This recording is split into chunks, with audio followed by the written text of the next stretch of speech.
दोस्तों, drama serial घाटे के आने वाली एपिसोड में आप देखने जा रही हैं कि साजिदा बेगम रानिया के लिए बहुत ही ज़्यादा परेशान होती है। वो रानिया को कॉल करके कहती है, बेटा कब तक तुम ये जुल्म बर्दाश्त करती रहोगी। हम लोग तो तुम्हारी शादी दानिश से करके बहुत ही ज़्यादा दुखी हैं। तुम्हारी दानिश से शादी करवाना हमारी सबसे बड़ी गलती थी। अब मैं नहीं चाहती कि तुम बाकी की ज़िंदगी दानिश के साथ गुजारो। मैं तो रानिया तुम्हें यही कहूँगी कि तुम दानिश से डिवोर्स ले लो, ताकि बाकी ज़िंदगी के जो तुम्हारे दिन हैं वो तो सुकून से गुजार सको। यह सुनकर रानिया कहती है, अम्मी मैं ऐसा कुछ भी नहीं कर सकती, क्योंकि बाबा जान ने रुखसत होने से पहले मुझसे वादा लिया था, तुम इस घर को कभी नहीं छोड़ोगी। मैं तो अपने बाबा के उस वादे को निभाने की कोशिश कर रही हूँ। मैं नहीं चाहती कि मज़ीद कुछ भी हो। यह सुनकर साजिदा कहती है, बेटा हम तुम्हें ऐसे हालात में नहीं देख सकते।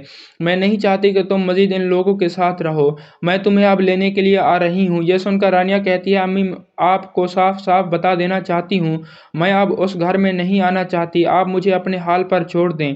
मैं ये सारे जुल्म बर्दाश्त कर लूँगी। मैं अब इस घर में रहूँगी। यह बात सुनकर साजिदा अब बहुत ही ज़्यादा परेशान होती है, क्योंकि उसे नहीं पता था कि आने वाले हालात में मेरी बेटी का हाल ऐसा हो जाएगा। दोस्तों, आने वाले एपिसोड में आप ये भी देखने जा रही हैं कि साजिदा रानिया को कहती है, बेटा तुम बहुत बड़ी गलती कर रही हो। मैं नहीं चाहती कि मज़ीद कुछ भी हो। जो कुछ होना था हो गया। अब रानिया तुम हमारी बात मान जाओ। बेटा मैं तो चाहती हूँ कि तुम दानिश को छोड़कर आगे बढ़ो। आने वाली एपिसोड में आप ये भी देखने जा रही हैं कि रानिया अपनी माँ की ये बातें सुनकर उसे साफ इनकार कर देती है कि अब आप मज़ीद ऐसी कोई भी बात नहीं करेंगे। अगर आइंदा आपने ऐसी कोई भी बात की तो मैं दानिश को छोड़ दूँ, तो सच में मैं आप लोगों से किसी किस्म का कोई भी ताल्लुक़ नहीं रखूँगी। ये बात सुनकर साजिदा बहुत ही ज़्यादा परेशान होती है और सोचती है कि मैंने तो ऐसा कभी नहीं सोचा था कि मेरी बेटी के हालात ऐसे हो जाएंगे। वो तो अपनी बेटी को दानिश के साथ एक लम्हा भी नहीं रहने देना चाहती, लेकिन साजिदा क्या करे, क्योंकि वो खुद ही मजबूर है। असल में रानिया उसकी बात मानने को भी तैयार नहीं है।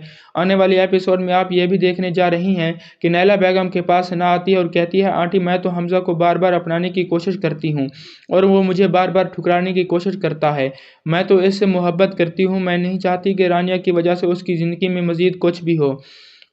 मैं तो सिर्फ़ और सिर्फ़ यही चाहती हूँ कि उसकी ज़िंदगी में सब कुछ ठीक हो जाए। ये बात सुनकर एक बार फिर नैला कहती है, बेटा मैं तुमसे वादा करती हूँ कि बहुत जल्द ही हमज़ा तुमसे मोहब्बत करने लगेगा और मज़ीद ऐसी वैसी कोई भी बात नहीं होगी। दोस्तों, ये सब कुछ आप आने वाली एपिसोड में देखने जा रही हैं। चैनल को सब्सक्राइब कर दें। Thank you. अल्लाह हाफ़िज़। चैनल को सब्सक्राइब कर दें। अपना ख्याल रखिएगा।